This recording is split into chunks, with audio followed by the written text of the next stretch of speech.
Hello, hello! Welcome back to my channel. My name is Allie, and today we're going to be getting set up for March. It has been 2 months in 2024, which is crazy because it has felt like a year to me. I don't know about you, but I'm really excited for this month. And so we're going to do some goal setting, some reflection. I'm gonna actually share some tea from my personal life, and we are going to go into this month together feeling clear. So let's do it.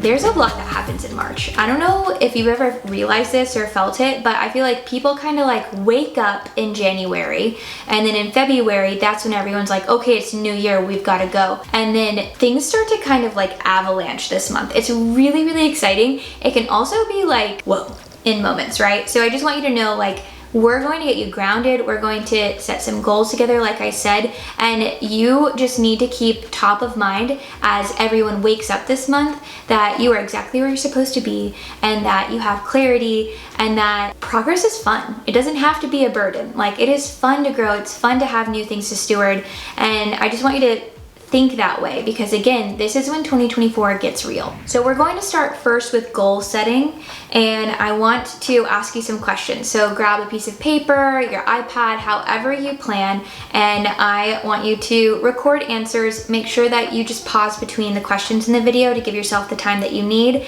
and go all the way through, because it kind of completes as a perfect circle. So first question, for March, for the next 30 days, what is your big goal? What is the one thing you specifically want to do this month? For me specifically, I want to rest and reset so that I know the rest of the year looks the way that I want it to. And I've kind of been riding an avalanche for the last 3-4 years, so it's time for me to do that. What's your big overarching goal? When it comes down to it, sometimes you might just have one. I usually have a personal goal and a career goal. They usually coincide realistically, but if you're they're kind of different, you can make sure to put your career goal down and your personal goal down. And again, if it's just one overarching, good for you.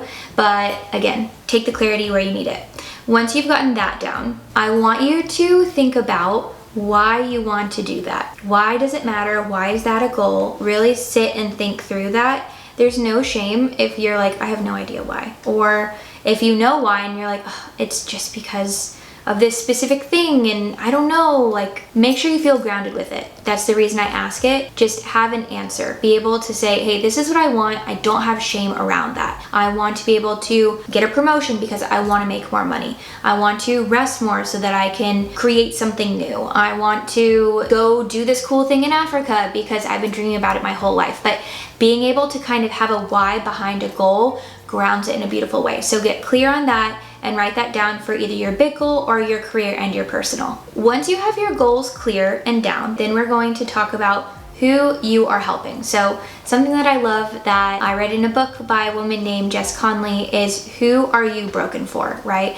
And you have to figure out who you're broken for, and then you have to figure out within that how you can help them. And oh my gosh, it's so motivating. It is something that really allows so many of us to just get locked in and move, right? So we're going to, in the next section, talk about who we're helping and how we're helping them. First thing, God. How are you including God in this goal, right? Are you gonna be praying? Do you feel he was hey, go do this, right? Get that down first and foremost. How does this have to do with God? Second is, how does it have to do with yourself? Is this going to sharpen your skills? Is this going to bring in more discipline? Is this going to be fun? Is this something you always wanted to do? Why is this important to you? And how is it helping? Number 3, family. How is this helping or serving your family? One thing for me, I love building my business because it allows me to bring money into my household, and then that lets me pay down student debt. That lets me save to have kids one day. It lets us save for a dream house. That feels really progressive, and it feels so exciting to me. So it gets me pumped at the beginning of the day. So what are you doing for your family through this goal? 4 is your friendships. So how is this helping your friendships? One thing about like career, sometimes you're really busy with your career, so maybe you're not seeing your friends all the time, but just knowing like, this is what I want to be able to do during this month. I want to be able to connect with my friends even while I'm going after these goals. This feels important because, right? Number 5 is going to be for work. How does this have to do with work? How is this helping your career, your business, etc.? What is it actually doing in the grand scheme of things? The third part is looking at your calendar. Yes, pull your calendar or your planner out and look at when you are doing things. I think there are 4 weeks. Are there 4 weeks in March? Yeah, 1, 2, 3, 4. Okay, great. Sometimes months are weird, so I had to double check. There are, in fact, 4 full weeks in March. With that, where are you doing things? Are you going to be traveling? Are you going on vacation? Are you going to be at your grandparents' house helping with something some days of the week? Where are you going to be? This is something everyone skips, and I swear it never fails. You will set a beautiful goal and a deadline on like the 18th, and then that just so happens to be the day you're committed to help someone else, and then you don't hit your deadline, and then you don't keep a promise to yourself, and then you feel bad, and it's a whole avalanche of things we don't want to do. So make sure you are clear, like, this is where I'm going to be this month, so then when we're planning, you have that top of mind. If you are taking a week off for vacation, we love to see it.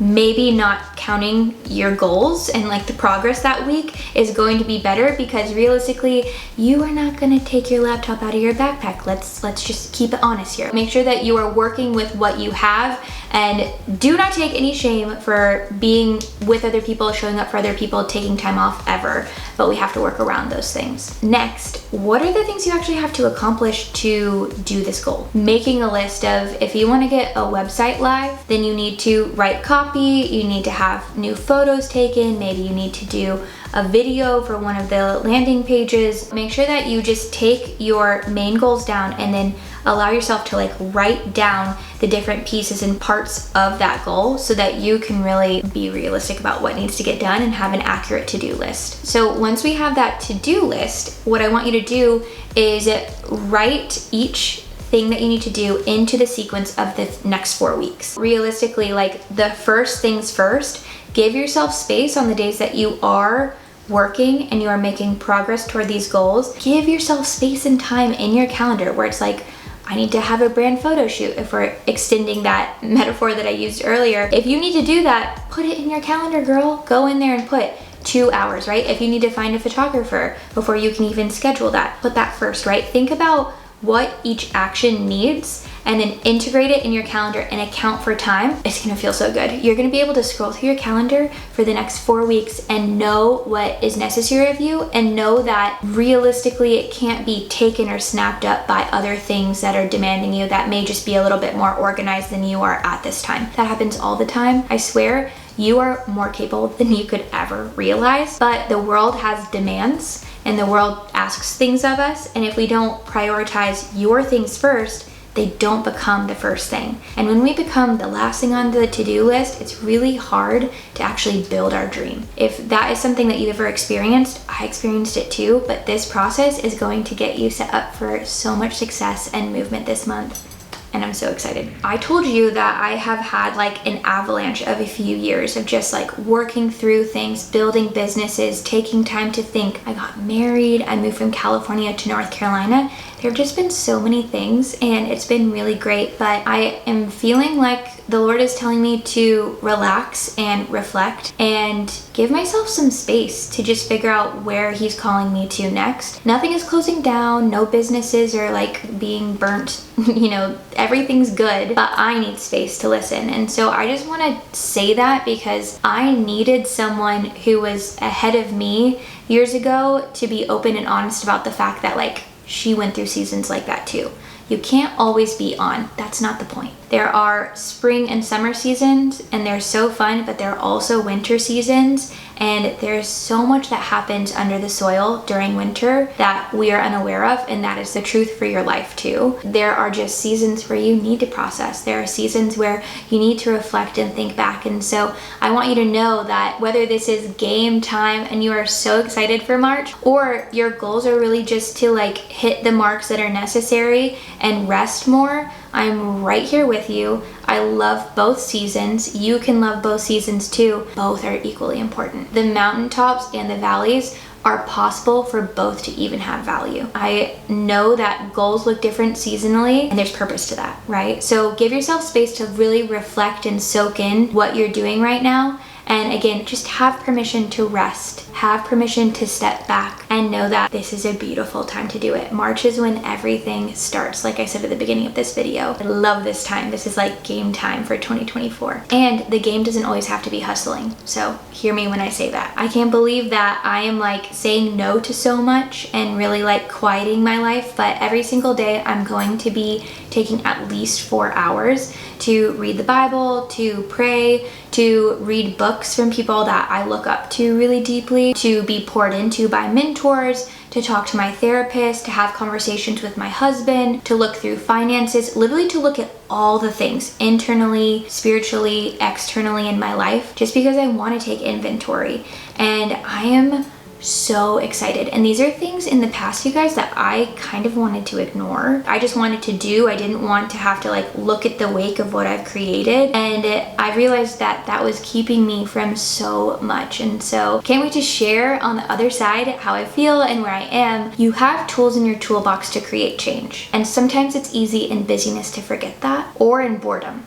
Right? Sometimes we just feel like we have no tools, we feel stuck, we feel like this is it, right? That's just not true. And surrender looks different seasonally, but this is my flavor of surrender right now, and I'm so excited for it. So whatever flavor of surrender you're in, I invite you in. It's going to be so amazing. I really, truly, deeply believe that March is going to be a huge turning point for all of us. Here's to March, here's to a massive reset, and here's to growth. I'm so excited. Let me know if you have any questions below, and I will keep you in the loop as we move through this. Have a great day. Make sure you subscribe, and I'll talk to you soon.